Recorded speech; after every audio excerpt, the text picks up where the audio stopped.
Segala puja dan puji kehadirat Allah. Salawat dan salam kepada junjungan kita Nabi Muhammad sallallahu alaihi wasallam, para keluarga, sahabat, tabi'in serta seluruh umatnya selalu beristiqamah mengikuti sunnah-sunnahnya hingga yaumul qiyamah.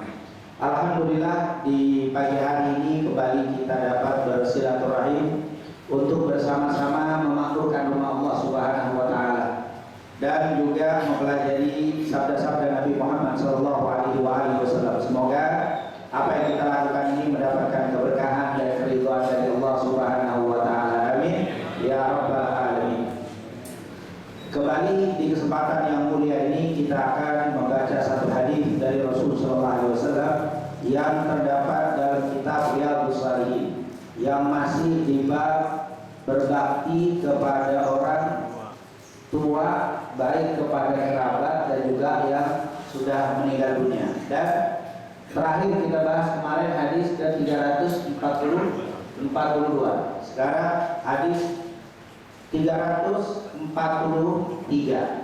Hadis 343 ini diriwayatkan oleh Imam Abu Dawud dengan yang sanad dengan sahih. Artinya sanad ini disepakati oleh para ulama merupakan hadis yang digunakan atau dijadikan dalil, dijadikan hujjah untuk kita amalkan.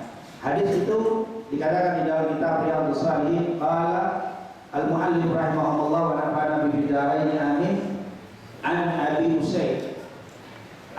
Usaid Malik bin Rabi'ah as-Sa'idi radhiyallahu anhu qala baina nahnu julusun inda Rasulillah idda'ahu rajulun min Bani Salamah faqala ya Rasulullah hal baqiya min birri abawayya syai'un aburruhuma bihi ba'da mautihima faqala Nabi sallallahu alaihi wa alihi wasallam na'am as-salatu alaihima wal istighfaru lahuma wa inqadu ahdihima wa ikramu sadiqihima wa silatur rahim allati la tusalu illa bihima, rawahu Abu Dawud. Itulah hadis yang akan kita pelajari. Maaf, biasanya pakai slide atau pakai fokus, saya belum sempat membuat fokus, tapi hadis itu yang ada di kitab Riyadhus Shalihin 343, hadis yang diriwayatkan oleh sahabat Nabi yang bernama Abu Usaid. Abu Usaid ini adalah kunyahnya, yaitu kunyahnya Abu Usaid. Nama aslinya Malik bin Rabi'ah as-Sa'idi.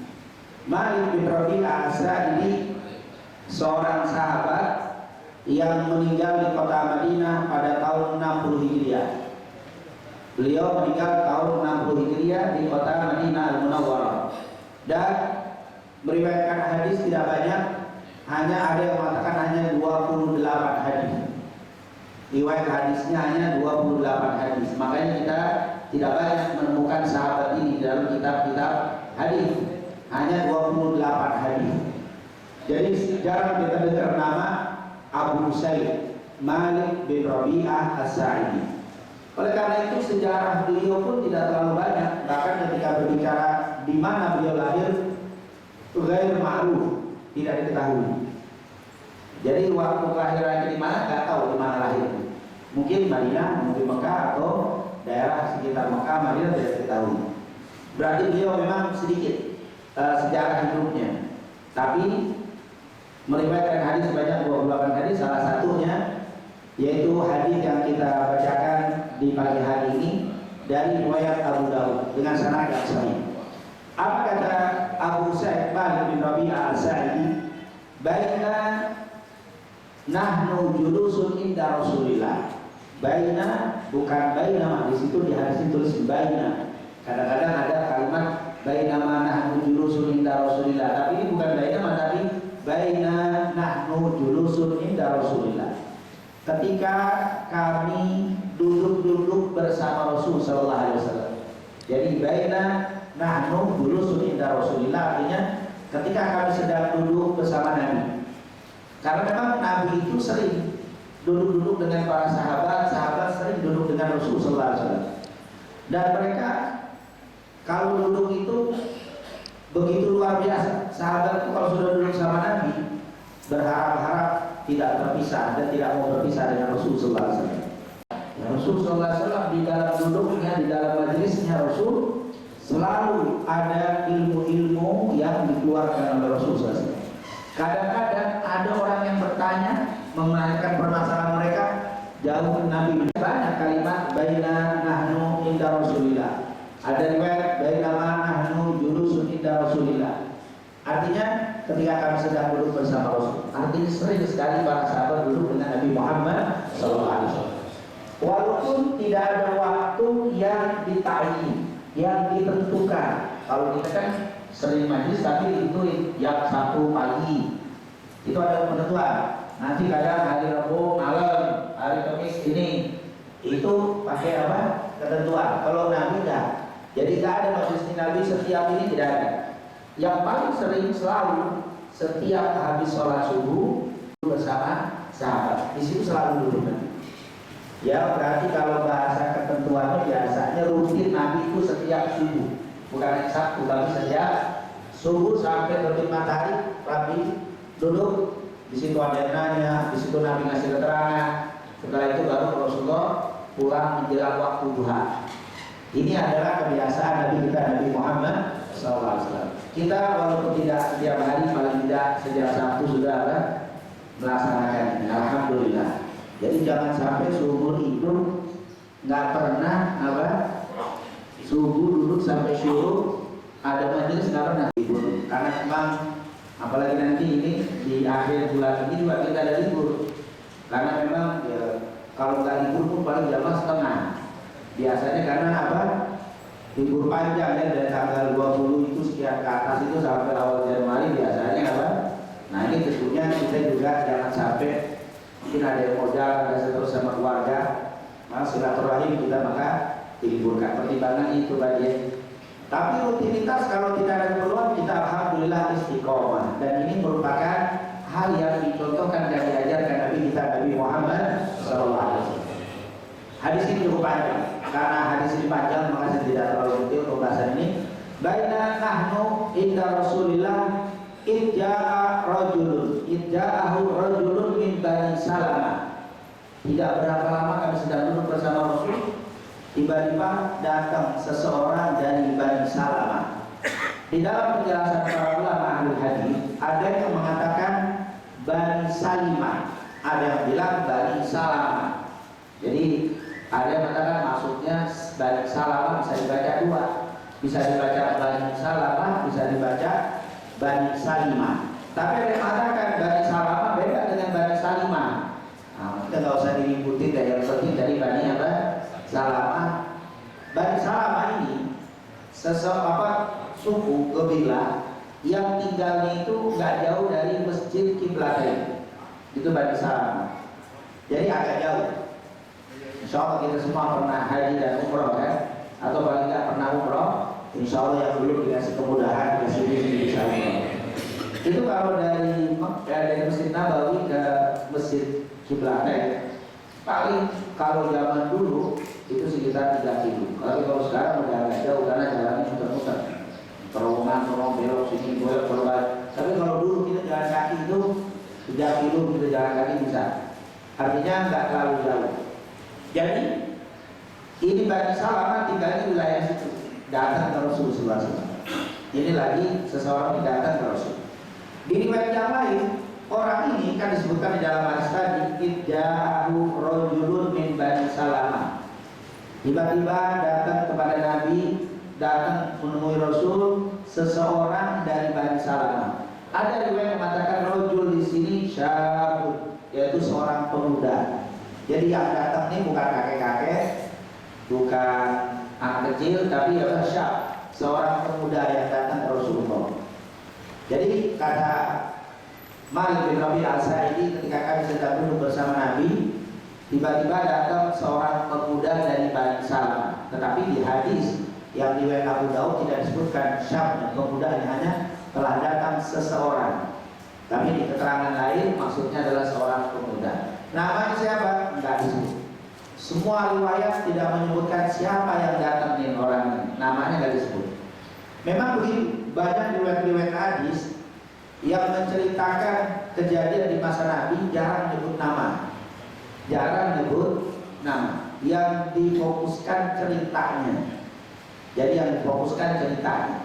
Maka datang seorang pemuda kepada Nabi Muhammad SAW. Faqala, setelah duduk bersama Rasul, pemuda ini nanya, ya Rasulullah, hal baqiya min birri abawayya syai'un aburruhuma bihi ba'da mautihima. Ya Rasulullah, hal baqiya, apakah masih tersisa? Jadi ini orang nanya sama Rasul, hal baqiya min birri abawayya syai'un. Ya Rasul, apakah masih tersisa untuk saya berbakti kepada kedua orang tua saya ba'da mautihima, setelah mereka berdua meninggal? Yang bisa aku lakukan apa ya Rasulullah? Setelah orang tua saya meninggal, apakah masih saya bisa berbakti sama mereka berdua? Nah, ini merupakan pertanyaan seorang pemuda dari Bani Salamah kepada Nabi kita Nabi Muhammad Sallallahu Alaihi Wasallam. Faqala, maka Nabi Sallallahu Alaihi Wasallam menjawab, nah, iya. Ini menunjukkan bahwa berbakti itu bukan hanya saat mereka masih hidup, tapi walaupun orang tua kita sudah meninggal, kita masih bisa berbakti kepada mereka berdua. Ini jawab Nabi Muhammad SAW. Maka Nabi langsung mengatakan, menjelaskan. Nah, kalau begitu terus bilang, yang pertama as-salatu alaihima, yang kedua al-istighfaru lahuma, yang ketiga wa inqadhu ahdihima ba'da mautihima, yang keempat wa tasilur rahim, atau di dalam hadis ini wasilatur rahim alladzi la tusalu illa bihima, yang kelima wa ikramu shadiqihima. Rawahu Abu Dawud. Jadi ada 5 amalan yang dijelaskan oleh Nabi Muhammad SAW. Nabi itu kalau ditanya, biasanya kan orang kalau ditanya menjawab sesuai pertanyaan.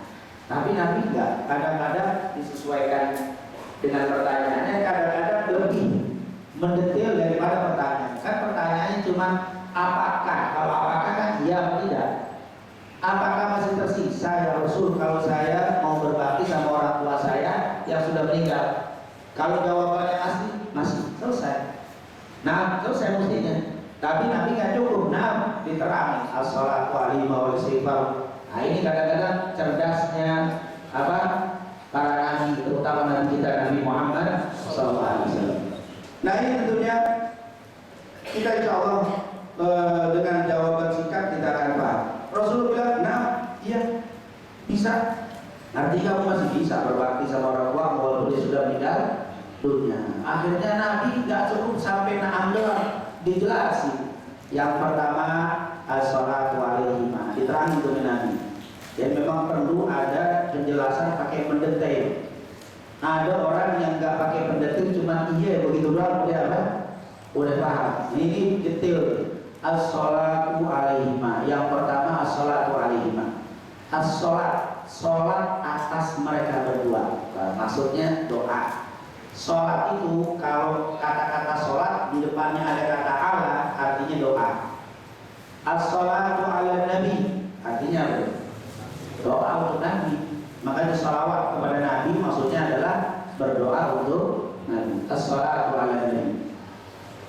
Jadi as-sholatu alaihima, doakan mereka berdua. Doa untuk kedua orang tua itu adalah bakti setelah mereka meninggal dunia. Ustaz, berarti kalau dia belum meninggal nggak boleh didoain? Bakti kita nggak boleh didoain? Tentunya boleh, tapi setelah meninggal lebih. Setelah meninggal artinya apa? Lebih lagi. Hidupnya kita doain orang tua kita, apalagi sudah meninggal. Kenapa? Karena dia udah nggak bisa berdoa lagi, karena dia udah nggak bisa beramal lagi, maka kita perlu doakan mereka. Makanya as-sholatu alaihima. Yang kedua, as-salatu alaihima di sini yaitu mendoakan untuk mereka berdua. Kenapa? Karena doa yang paling mustajab Doa yang paling cepat dikabulkan doa dari seorang anak kepada orang tua setelah mereka meninggal. Tidak ada doa yang lebih mustajab untuk anak kecuali dari orang tua. Kalau doa paling mustajab waktu masih hidup. Tapi setelah dia meninggal nggak ada. Doa tetangga bagus, doa ustaz bagus, doa kiai bagus, tapi doa anak lebih bagus. Makanya di dalam hadis yang lain dalam Bukhari Muslim, waktu ditanya, waktu dijelaskan sama Nabi, idza mata ibnu adam min qata'a amaluhu illa min salat, shadaqatin jariyatin aw ilmin yuntafa'u bihi aw waladin salihin yad'u lahu. Anak yang soleh yang mendoakan orang tua itu adalah amal yang sudah putus kalau meninggal kecuali 3, dan salah satunya doa anak. Menunjukkan doa tetangga sampai bagus juga, doa ustaz bagus, tapi doa anak lebih bagus. Makanya disebut waladin saleh yad'u lahu. Nah, ini menunjukkan amalan yang luar biasa yang sebagai tanda bukti baktinya seseorang setelah meninggal adalah mendoakan orang tua. Mendoakan orang tua, kata para ulama, bakti dengan berdoa atau bakti dengan amal-amal saat hidup dianjurkan, saat meninggal dianjurkan. Bahkan saat meninggal lebih ikhlas daripada saat hidup. Bakti sama orang tua saat sudah meninggal mereka lebih ikhlas daripada saat masih. Kenapa? Karena kalau saya doain orang tua masih hidup, ya Allah berikan rezeki kepada orang tua saya, ya maksudnya biar dapat rezeki banyak, saya dapat juga motor. Ngomong apa dibeliin sama orang tua, harus dapat apa? Ada imbas. Ya Allah biar orang tua tender nyikul dapat mobil, biar dia beliin saya juga kalau nyikul. Makanya orang tua suka begitu. Pak beli motor, doain ya biar rezeki, didoain ya, doain, tapi doanya biar apa? Biar rezeki masuk, biar gol. Nah, tujuannya apa? Dapat motor, ada itu bagus. Tapi kalau sudah meninggal lebih ikhlas. Dia doa nggak ada tujuan dunia. Apa yang diharapkan? Udah meninggal, paling dapat doa, ya Allah ampuni kasih sayangi, nggak ada urusan rezeki, nggak ada urusan macam-macam, murni. Makanya kata ulama, orang yang berbakti setelah orang tuanya meninggal lebih ikhlas, lebih murni daripada sebelum dia meninggal. Kenapa? Waktu hidup kalau dia nggak doain, diomelin. Waktu hidup nggak nurut, ditegur sama bapaknya. Apalagi kalau bapaknya galak, bisa ditampok. Anak ketakutan, akhirnya bakti nurut sama bapak karena takut diomelin. Tapi kalau sudah meninggal, siapa yang mau ngomelin dia? Nggak ada. Ketika dia mau berdoa, ketika mau beramal soleh untuk bapaknya, menunjukkan ikhlasnya lebih. Subhanallah. Makanya luar biasa. Maka kata Rasulullah, engkau bisa berbakti sama orang tua, as-sholatu alaihim, yaitu yang pertama berdoa untuk keduanya. Yang kedua wal istighfaru lahuma, dan memintakan ampun bagi mereka berdua. Memintakan ampun bagi mereka berdua. Apa bedanya? Beda doa sama istighfar. Rabbighfirli warhamnya. Kalau doa ini Rabbighfirli wali walidayya warhamhuma kama rabbayani, contoh doa yang paling pendek untuk orang tua. Rabbighfirli itu masuknya doa apa istighfar? Rabbighfirli, ya Allah ampunilah kedua orang tua. Rabbighfirli, ya Allah ampunilah aku. Wali walidayya, dan ampuni juga kedua orang tuaku. Warhamhuma, kasih sayangi mereka berdua. Warhamhuma kama rabbayani, sebagaimana mereka menyayangi aku di waktu kecil. Itu tergandung dua tuh, istighfar dan doa. Istighfarnya mana? Rabbighfirli, itu adalah wali walidayya, itu adalah istighfar. Warhamhuma, doa. Jadi as-sholatu wal istighfar masuk. Jadi kalau kita bilang ya Allah jadikanlah orang tuaku kuburnya taman-taman surga, luaskan kubur mereka, kasih sayangi mereka, berikan penerangan di dalam kuburnya, itu doa. Wal istighfar, dan ampuni kesalahan-kesalahan mereka ya Allah. Mungkin mereka di masa hidupnya melakukan maksiat, melakukan perbuatan dosa, ampuni mereka ya Allah. Itu namanya apa? Istighfar. Jadi disuruh baca doa dan istighfar istighfar. Digabung cukup dengan doa Rabbighfirli wa liwalidayya warhamhuma kama rabbayani. Rabbighfirli Rabbighfirli wa liwalidayya warhamhuma kama rabbayani shaghira. Itu 2 ayat. Bukan 1 ayat. 1 ayat enggak ada yang berbunyi Rabbighfirli wa liwalidayya warhamhuma, enggak ada. Itu 2 ayat penggabungan dibuat Rabbighfirli wa liwalidayya warhamhuma kama rabbayani shaghira. Ini adalah salah satu contoh as-sholat wal istighfar.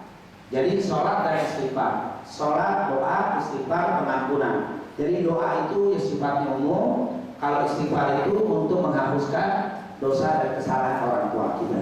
Ini yang diajarkan Nabi Muhammad, as-sholatu alaihim wal istighfaru lahum. Yang ketiga, apa disangka di situ? Wa iqalu ahdihima min ba'di mautihima. Inqa, ada yang mengatakan melaksanakan, mewujudkan apa-apa yang sudah dibuat janji oleh orang tua. Boleh jadi kalau di sini pembahasan ulama kebanyakan tentang wasiat. Orang tua dulu berwasiat, nanti kalau misalkan bapak meninggal, itu tanah yang di sono wakafin, maka dia meninggal wakaf. Kalau anaknya jual, itu anak durhaka. Mestinya apa? Mewakafkan seperti wasiat orang tua. Ada yang wasiat beli. Saya misalkan orang tua bilang nanti bapak itu lagi jual tanah yang di sono. Tanah dia bukan tanah orang. Tanah di sono itu karena bapak menjual. Nanti kalau laku umrohin tuh imam masjid pulang, umrohin setiap masjid 2 imam sama bilang itu sama muadzin. Umroh pas meninggal tanah belum laku, dijual-jual laku. Kalau mau jadi anak yang berbakti, umroh itu imam sama muadzin yang disebutkan sama siapa? Itu namanya inqadhu ahdihima min ba'di mautihima. Jadi ada keinginan, ada wasiat, atau ada kalau nazar jelas wajib. Ada hajat yang belum kesampaian, maka sampaikan hajat. Ya Allah, bapak pengen beliin karpet untuk taruh di Masjid Al-Falah misalkan. Dia meninggal, anaknya setelah dewasa punya uang, beli karpet, taruh ke musola masjid niat untuk orang tua. Itu namanya inqadhu ahdihima, yaitu meneruskan, mewujudkan apa keinginan orang tua. Tentunya dengan catatan selama tidak mengandung maksiat. Pengen bapak kalau itu tanah laku bikin diskotik, misalkan udah mati gue bikin diskotik, wasiat bapak, nggak boleh, nggak usah. Kalau berwasiat nggak perlu diwujudkan, karena wasiatnya mengandung maksiat. Gue pengennya bikin musola, bikin. Tapi saya nggak bikin musola kecil, saya banyak bikin masjid. Alhamdulillah lebih apa? Nah, jadi melebihkan wasiat bagus, mengurangi wasiat jangan. Kalau mampu, tapi kalau memang tidak mampu lain. Ini kalau mampu, itulah ciri-ciri anak yang berbakti setelah orang tuanya meninggal dunia. Yang ketiga, wasilaturrahim allati la tusallu illa bihima, menyambung tali silaturrahim. Ini yang sudah kita bahas kemarin. Hadis ke-342 tadi, yaitu berkaitan dengan menyambung tali silaturrahim dengan orang yang menjadi sahabatnya orang tuanya. Jadi orang tuanya punya sahabat, ibunya punya teman, dia sambung silaturahim dengan teman sahabat itu menjadi bakti. Dan itu sudah kita bahas kemarin pada hadis ke-342. Yang terakhir, yang kelima adalah wa ikramu shadiqihima. Ini juga sudah kita bahas, memuliakan sahabat keduanya. Nah, yang kemarin itu cerita siapa? Abdullah bin Umar. Ketika dia berjalan, di tengah jalan ada seorang kakek tua. Dia turun dari kudanya, dia kasih ridanya, bahkan dia kasih kudanya untuk dikasih kepada si tua. Sahabat nanya, wahai, ini kata siapa sahabat muridnya? Abdullah bin Dinar atau Ibnu Dinar. Kata Ibnu Dinar, Abdullah bin Umar, engkau kasihkan ridak, engkau kasihkan kuda. Wallahi, ini orang Badui, Seandainya kau kasih sedikit saja dari uang, dia sudah bersyukur, cukup untuknya. Apa kata dia? Ini adalah sahabat orang tuaku. Ini sudah kita ceritakan pada pertemuan yang lalu. Inilah hadis yang diriwayatkan oleh Imam Abu Dawud dengan sanad yang sahih.